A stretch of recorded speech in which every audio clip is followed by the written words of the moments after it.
पूरा होगा। आधी आबादी पूरा हक, आधी आबादी पूरा हक, आधी आबादी पूरा हक। पहले कितनी पूरी होगी। बॉडी में रिप्रेजेंटेशन मिली थी। मनमोहन सिंह के टाइम पे राज्यसभा में ये बिल पास हुआ था। आज जो मोदी सरकार ने किया है वो औरतों के हित में नहीं बल्कि औरतों के खिलाफ है। ये उनकी राजनीति है। हमेशा औरतों का नाम वो यूज करते हैं और अपने को कर्म करते हैं। अभी उनका मुद्दा औरतें नहीं है बल्कि डिलिमिटेशन है, क्योंकि उनको चुनाव से मतलब है, औरतों से नहीं। वो पहले हमारी यही मांग है 2026 में जनगणना कराई जाए, 2011 की जनगणना को ना आधार बनाया जाए। क्यों? क्योंकि हमारी ओबीसी महिलाएं हैं। अगर गिनती होगी, अगर महिलाओं को हक दे रहे हैं तो सारी महिलाओं को हक दे, आधों को उससे वंचित ना रखें। जनगणना कराई जाए, 2026 के आधार पे कराई जाए और ओबीसी महिला SC ST के साथ उन्हें भी जोड़ा जाए। सरकार तो सबकी भागीदारी की बात कर रही है ना? कहाँ कर रही है? कहाँ की? अगर डिलिमिटेशन होगा, अगर डिलिमिटेशन होगा तो नॉर्थ साउथ का डिवाइड बढ़ेगा। आपको भी पता है पॉलिसीज कैसी चलती है। अगर उनको बात करनी थी भागीदारी की, 2023 से बोला जा रहा है, बिल तो पास हो गया था, तो फिर ये देरी क्यों की? उनका मुद्दा है चुनाव, उनका मुद्दा है उनको जनगणना क्यों नहीं कर रही। दो सरकार का मैंडेट होता है 10 साल में करवाना, 10 साल से ऊपर तो इनकी सरकार को बने हुए हो गया। अगर ये डिमोनेटाइजेशन एक रात में करा सकते हैं, नोटबंदी करा सकते हैं, यहाँ पे लाइनों में खड़े, कभी हम लोग कोविड के इंजेक्शन की लाइन में खड़े होते हैं, आज हम सिलेंडर की लाइन में खड़े हुए थे। जो सरकार 10 मिनट में अपना निर्णय लेती है, रातों रात निर्णय लेती है, उसको इतना टाइम क्यों लगा? महिलाओं की भागीदारी देखती हुई तो बिल लाया गया है। भागीदारी कैसे देखोगे जब जनगणना ही नहीं हुई है? आप भागीदारी कैसे देखोगे जब जनगणना ही नहीं हुई है? आप देखोगे, वही तो हम कह रहे हैं, पहले आप जनगणना होगी, भागीदारी जो वो देख रहे हैं, जिस तरह से कर रहे हैं, 2011 के आधार पे कर रहे हैं।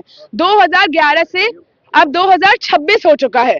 2026 की अगर जाति जनगणना कराई जाएगी, जब जनरल सेंसस हमारा लिया जाएगा, तो आपका पॉपुलेशन इंक्रीज होगा। ये तो बेसिक कॉलेज स्कूल में सिखाया जाता है लोगों को कि पॉपुलेशन आबादी आपकी बढ़ती है।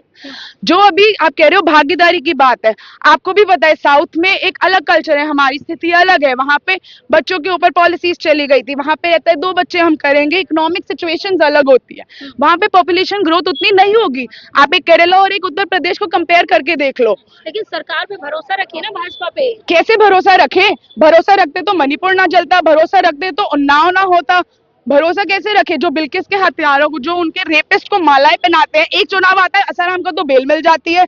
आप किस हक से बोल सकते हो? बाहर घूम रहे हैं, उनको अपने पॉलिटिकल स्टैंड की भी बात करिए, वही सरकार आरक्षण भी ला रही है। बात तो सब करते हैं, करना होता है। ये तो वही बात हो गई ना, जैसे कि अभी इलाहाबाद को प्रयागराज कर दो, लाए हमारे राजीव गांधी जी थे बिल को, अभी अपना नाम उसमें छापना चाह रहे हैं। किया क्या है उन्होंने? सवाल ये, कंगना रनावत ये कह रही है कि मोदी जी ने असंभव को संभव किया है, पर आप लोग कंगना रनावत तो आप पहले एग्जाम्पल तो कोई ऐसा if they are giving the representation, वो कहेंगी, क्योंकि वो उनके अलाइन विदाउट लॉजिक करती हैं। उनके लिए तो वो नॉन बायोलॉजिकल भगवान है।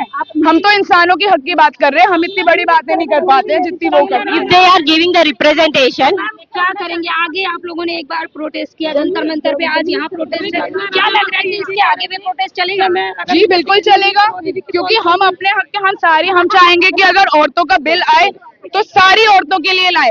हम क्यों अपने लिए करें? अगर औरतों को आ रहा है, सबको आना चाहिए। सारे चुनाव लड़ेंगे, हम प्रोटेस्ट करेंगे, हम चाहिए होगा हम लिखेंगे। हमारे सीनियर राहुल गांधी जी 2018 से मोदी जी को लेकर आए हैं, आज तक तो उन्होंने जवाब नहीं दिया। क्या सरकार अब महिलाओं में भी भेदभाव कर रही है? वो तो कब से कर रही है। अगर नहीं कर रही होती तो जनगणना पहले होती, ओबीसी की और महिलाएं इसमें ऑलरेडी इंक्लूडेड होती और ये प्रोटेस्ट हो ही नहीं रहे होते ना, अगर भेदभाव नहीं होता। अगर सरकार को भेदभाव नहीं करना होता तो पहले वो जनगणना कराती और उसके बाद वो ये महिला आरक्षण बिल लाती। अभी वो आरक्षण के ढाल में अपनी कुरीति कर रही है। 2011 से लेकर 2026 तक कितनी सारी जनसंख्या बढ़ी जी, और कितने सारे ओबीसी SC जो जनसंख्या के अंदर आते हैं उनको सबको छोड़ा जा रहा है। पहले पूरी कीजिए ना, पूरी मतलब काउंटिंग पूरी कीजिए जाति जनगणना, उसके बाद आप परिसीमन कीजिए, कोई दिक्कत नहीं है। लेकिन आरक्षण प्रोटेस्ट करने से रोका जा रहा है, बैरिकेड लगा दिया गया। जब मोदी डरता है पुलिस को आगे करता है, ये तो आपको पता ही है। पुतला जला नहीं है, पुलिस ने पहले फेंक दिया है। डिलिमिटेशन का पुतला जला नहीं। बात भी कर रहे हैं ना यहाँ पर। हाँ, आप लोग कहाँ जा रहे थे और रोक दिया गया?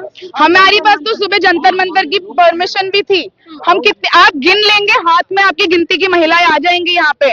हमें बोला गया 12 बजे फोन आया, बहुत ज्यादा है, 10 महिला मत आइए, ऊपर से प्रेशर आ रहा है।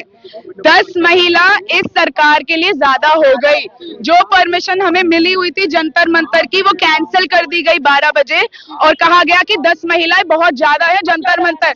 जो सरकार 10 महिलाओं से जंतर मंतर पे प्रोटेस्ट करने को डर रही है, आप कह रही है कि वो भागीदारी लाके देंगे। लेकिन मैडम 10 कदम पे ही संसद मार्ग है, संसद भवन है, तो खुलवाइए, हम जाएंगे। हम अपने हक के लिए कहीं भी जा सकते हैं। हम अपने हक के लिए मोदी के घर भी जाके उनको बोल सकते हैं। औरतों को उनका हक चाहिए और सारी औरतों को हक चाहिए। आपको याद है इसी दिल्ली में औरतें सारी उतरी थी, पूरा इंडिया गेट गरज उठा था। अगर औरतों को जाना होगा ना तो घर के अंदर घुस के भी अपना हक ला पाएंगे। पार्लियामेंट में भी घुस जाएंगी औरतें तो। अपने हक के लिए जब हम आई गए तो हम पार्लियामेंट से भी नहीं डरेंगे। आप औरतों से मत पूछिए, आप सरकार से पूछिए, उनमें इतना दम है कि ये दरवाजा खोल पाएंगे? क्या उनमें इतना दम है कि वो औरतों को कदम बढ़ाने दे पाएंगे? लेकिन दिल्ली पुलिस तो लगातार कह रही है आप प्रोटेस्ट खत्म कीजिए, टाइम ओवर हो गया है। और दिल्ली पुलिस ने तो पुतला देखते ही वहां से फेंक दिया, छीन के फेंक दिया। वो तो आपके कवरेज में आया नहीं होगा, डर तो वो पहले गए। वो तो प्रोटेस्ट के आधे घंटे पहले से भी खड़े हुए थे कि उनका तो टाइम तब से चल जाता है। बैरिकेड तो लग गए। आप बताओ, प्रोटेस्ट है, कोई गूगल मीटिंग नहीं है कि 1 घंटे में आपकी कॉल एंड हो जाएगी। प्रोटेस्ट चलती रहती है, अनशन पे बैठे रहते हैं।